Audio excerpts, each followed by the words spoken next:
मुनिउदय के चरणों में नमोस्तु। महाराज जी, आज हम समस्त जैन समाज के समस्त संतों और पंथों पर विश्वास रखने वाले और धार्मिक क्रिया करने वाले भक्तों की तरफ से एक प्रश्न है, क्योंकि मेरे पास बहुत दिनों से वो प्रश्न आ रहा है। हमने जीवन भर ये पढ़ा है कि 4 शरण होती है, अरहंत जी की, सिद्ध जी की, साधु परमेष्ठी की और केवली प्रथम मतलब धर्म की। हमने ये भी पढ़ा है कि सम्यक दृष्टि जो होता है वो निर्भय होता है, उसके अंदर निर्भीक होता है, कोई भय नहीं होता है। हमें ये भी पढ़ाया गया है कि सम्यक दृष्टि का अकाल मरण नहीं होता है। हमें ये भी जिंदगी भर पढ़ाया गया, और मैंने खुद भी ये चीज़ पढ़ी है कि देवशास गुरु पर ही श्रद्धान करके चलना है। और आज जब ये कोरोना वायरस आया है तो जिस मंदिर को जाने की सलाह है, हम लोग कुछ नहीं जानते थे।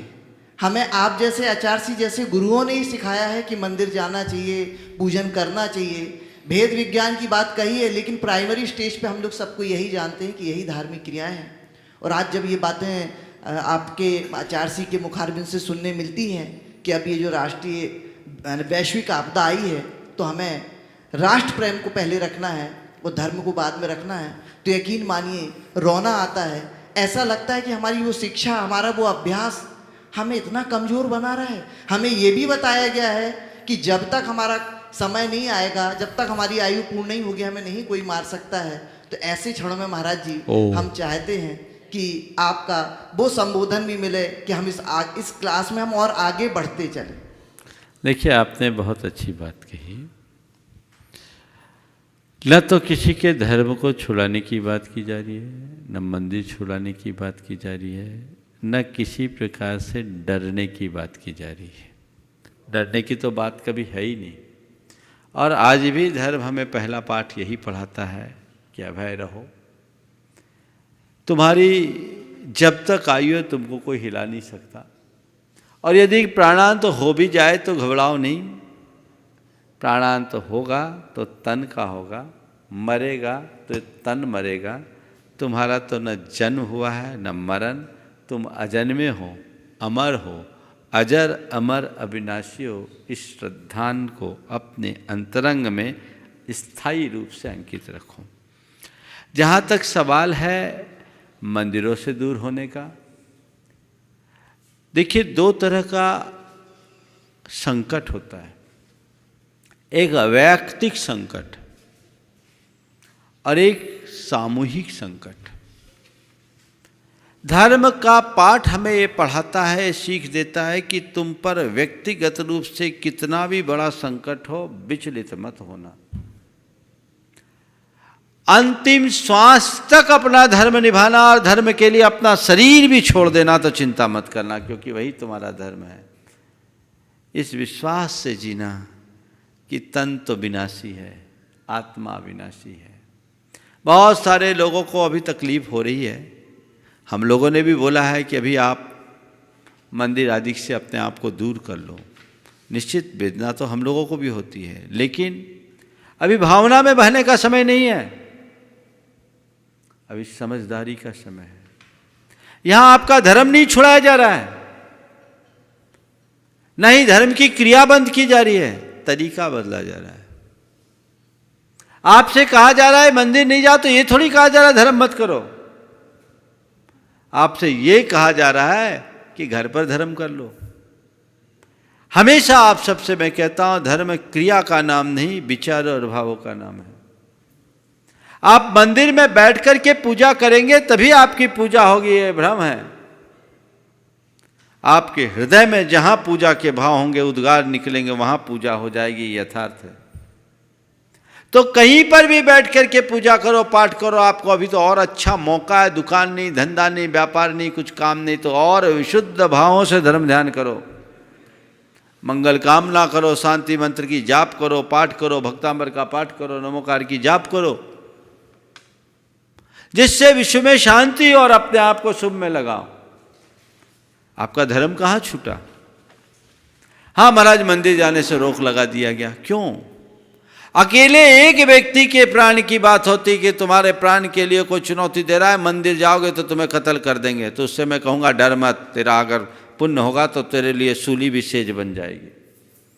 लेकिन यहाँ एक व्यक्ति का सवाल नहीं है, ये संक्रमण है और वैश्विक आपदा का रूप लिए हुए।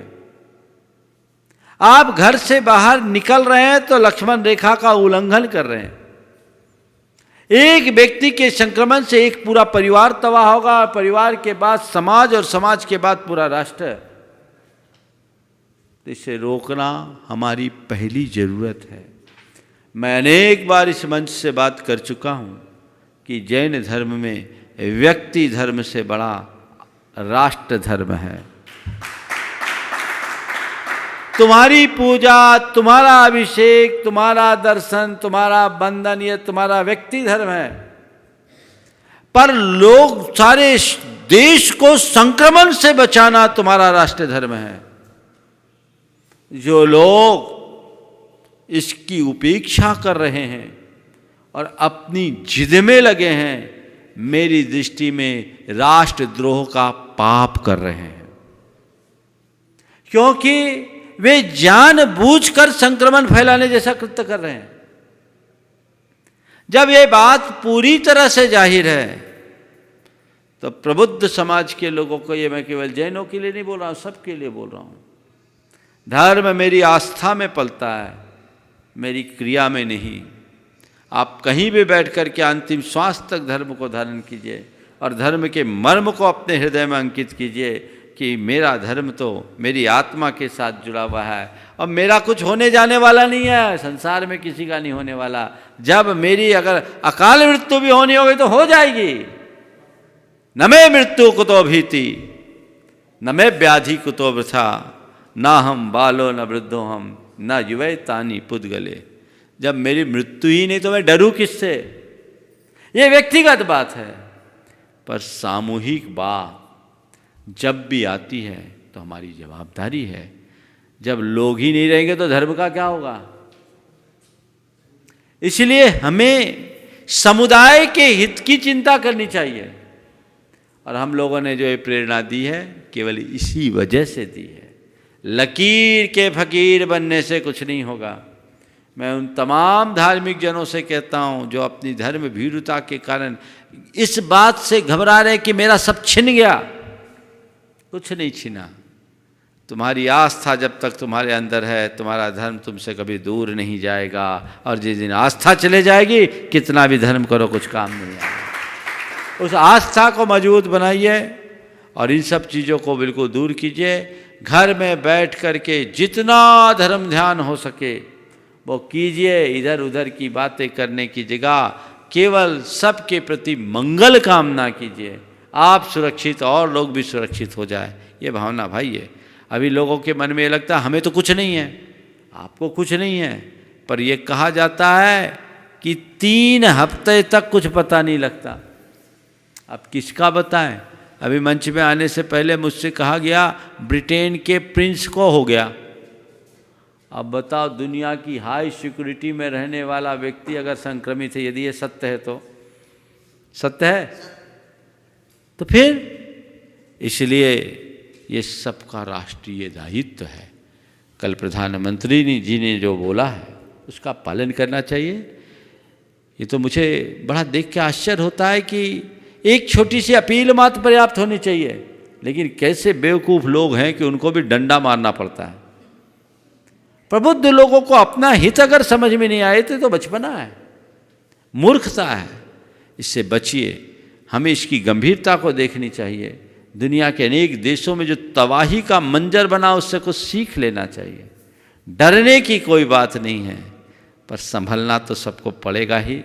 तभी आप अपना धर्म कर पाओगे, तभी आप संस्कृति की रक्षा कर पाओगे, समाज को आगे बढ़ा पाओगे, राष्ट्र को कुछ दिशा दे पाओगे। इसलिए इसे अपना प्राथमिक कर्तव्य मानिए और बाकी नियमों में थोड़ी बहुत शिथिलता जहाँ जैसी अपेक्षित है कर दीजिए।